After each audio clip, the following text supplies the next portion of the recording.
مزید ویڈیوز کے لیے ہمارے چینل ہاؤس آف اسلام کو سبسکرائب کرنا نہ بھولیے۔ شکریہ۔ اگرچہ بھٹکے ہوئے ہیں لیکن کبھی بھولی ہوئی منزل بھی یاد آتی ہے راہی کو، اور بھٹکے ہوئے آہو کو پھر سوئے حرم لے چل۔ اس کی ضرورت ہے مسلمان کو پھر اس کا مقصد یاد دلایا جائے۔ پاکستان اس لیے نہیں بنایا گیا تھا کہ ہمارے ہاں ٹاٹے اور برلے نہیں تھے تو ہمارے پاس اس کے بھی باپ وجود میں آ جائیں، اس لیے تو نہیں بنایا گیا تھا۔ پاکستان اس لیے نہیں بنایا گیا تھا کہ جاگیرداروں کی جاگیرداریاں محفوظ ہو جائیں، پاکستان اس لیے تو نہیں بنایا گیا تھا۔ اور یہ کہ نمازیں اور مسجدیں تعمیر ہو جائیں، مسجدیں تو امریکہ میں تعمیر ہو رہی ہیں عالی شان سے عالی شان، اس لیے پاکستان نہیں بنا تھا۔ آج بھی مسلمان، میں معذرت سے عرض کر رہا ہوں مولانا سے، آج بھی بھارتی مسلمان کی ایوریج نمازی ہونے کے اعتبار سے پاکستانی مسلمان سے کہیں بہتر۔ آج بھی برقع نظر آ جائے گا تو ہندوستان میں نظر آ جائے گا۔ میں نے اپنی آنکھوں سے دیکھا چند سال پہلے جب مکہ مسجد حیدرآباد دکن میں 3 دن مسلسل میری تقریریں ہوئی ہیں، 10,000 مرد اور 5,000 خواتین، اور ان میں سے کوئی بغیر برقعے کے نہیں تھی۔ ایک سیلاب نظر آ رہا تھا برقعوں کا کہ جب جلسہ ختم ہوا ہے رات کے 12 بجے 3 دن تک متواتر۔ یہاں کہاں نظر آئے گا برقع آپ کو؟ یہاں تو جس کے پاس 2 پیسے ہو گئے اس نے سب سے پہلے برقع اتار کے پھینک دیا۔ معلوم اچھی طرح سمجھ لیجئے یہ چیزیں تو وہاں زیادہ ہیں یہاں کی نسبت۔ اصل ضرورت تھی کہ یہاں اس نظام کو قائم کیا جائے، وہ نظام عدل اجتماعی، وہ جس میں حریت ہو، جس میں عام آدمی بھی خلیفہ وقت کو ٹوک سکے۔ یہ کرتا کیسے بن گیا؟ ایک خاتون بھی کھڑی ہو کر دامن پکڑ لے، عمر تمہیں کیا حق ہے کہ ہمارے مہر کے اوپر پابندی لگا رہے ہو، جبکہ اللہ نے نہیں لگائی۔ اللہ قرآن میں قنطارہ کا لفظ استعمال کر رہا ہے۔ ڈھیروں سونا دے دے کوئی شخص اپنی بیوی کو مہر کے اندر، طلاق دیتے وقت اس میں سے کچھ نہیں لے سکتا۔ آپ کون ہوتے ہمارے حق کے اوپر پابندی لگانے والے؟ اور عمر نے کہا آج ایک بڑھیا نے وہ اب عمر کو دین سکھایا، آرڈیننس واپس۔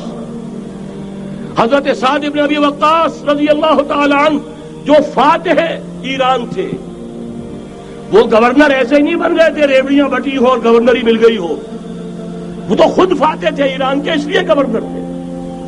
صرف ایک پرچہ پہنچا ہے بارگاہ خلافت میں، حضرت عمر فاروق کے پاس انفارمیشن آئی سعد نے اپنے گھر کے باہر ڈیوڑی بنا لی ہے اور ایک دربان کھڑا کر دیا، حضرت بلال کو بھیجا ہے رقعہ دے کر، اور یہ حکم تھا کہ بلال پہلے تو جاتے ہی ڈیوڑی میں آگ لگا دینا، پھر یہ رقعہ دینا میرا۔ اور رقعے میں لکھا ہوا تھا اے سعد، لوگوں کو ان کی ماں نے آزاد جانا تھا، تم نے انہیں اپنا غلام کب سے بنا لیا ہے؟ یہ دربان کھڑے کر دیا اپنے آگے۔ وہ حریت، وہ مساوات کہ جا رہا ہو خلیفہ وقت اور چارج لینے جا رہا ہے بیت المقدس کا، کوئی ذاتی علاج کے لیے نہیں جا رہا، سیر و سیاحت کے لیے نہیں جا رہا، چارج لینے کے لیے بالکل سرکاری وزٹ ہے، آفیشل وزٹ ہے، اسٹیٹ وزٹ ہے۔ اور حال کیا ہے؟ 700 میل کا فاصلہ طے کرنا اور ایک اونٹنی، کوئی انٹوریج نہیں، کوئی قدم و حشم نہیں، کوئی جمبو جٹ بھرے ہوئے نہیں، کچھ نہیں، ایک اونٹنی ایک خادم۔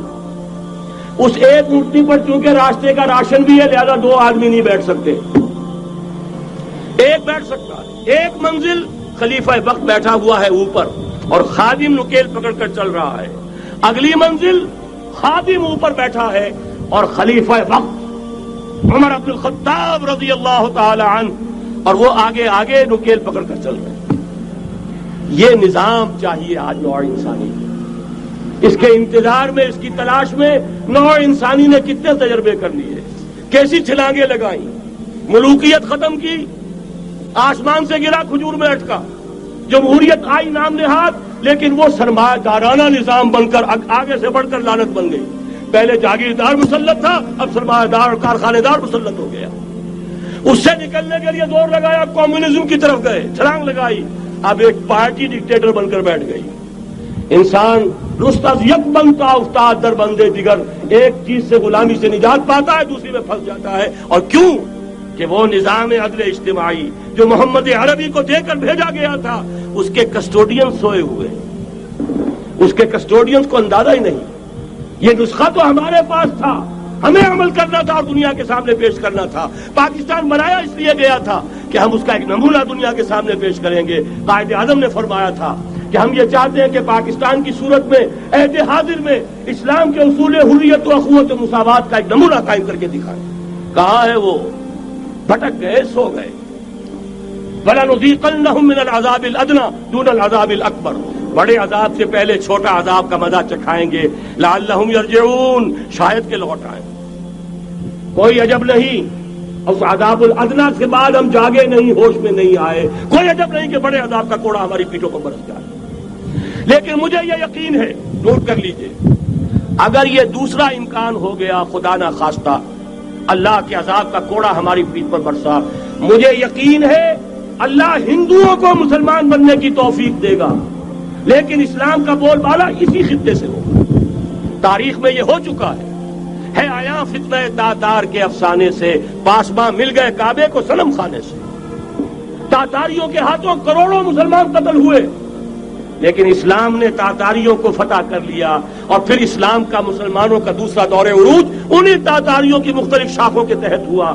وہ تاتاری ہی تو تھے، وہ سارے ہورس، ٹرکش ہورس، ترکان تیموری، ترکان سبوی، ترکان سلجوقی، ترکان عثمانی، وہی تو سٹاک تو وہی ہے آیا فتنہ تاتار کے افسانے سے، پاسباں مل گئے کعبے کو صنم خانے سے.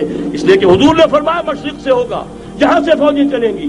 تو کوئی عجب نہیں. بہرحال یہ دو امکانات ہیں، لیکن اس کا فیصلہ تیرے ہاتھوں میں ہے، دل یا بدن. سیدھی بات. اگر تو اب بھی ہم ٹھیک ہو جائیں، جاگ جائیں، ہوش میں آ جائیں، قوم یونس کی طرح توبہ کر لیں، تو بغیر عذاب کے کوڑے کے رحمت خداوندی ہم پر سایہ کرے گی. اگر ہم نہ جاگے تو وہ عذاب کا کوڑا آئے گا. یہ نہیں میں کہہ سکتا ان ادری قریب بعید ما توعدون، یہ میں نہیں کہہ سکتا، یقین کے ساتھ جانتا ہوں کہ آئے گا. لیکن یہ کہ اس کے بعد بھی یہیں سے بول بالا ہوگا. اگر ہمارے ذریعے نہیں تو ان کے ذریعے سے جو ہمیں شکست دے کر پھر اسلام قبول کر لیں. لیکن کیوں نہ پہلے ہی راستے پر چلنے کی کوشش کریں.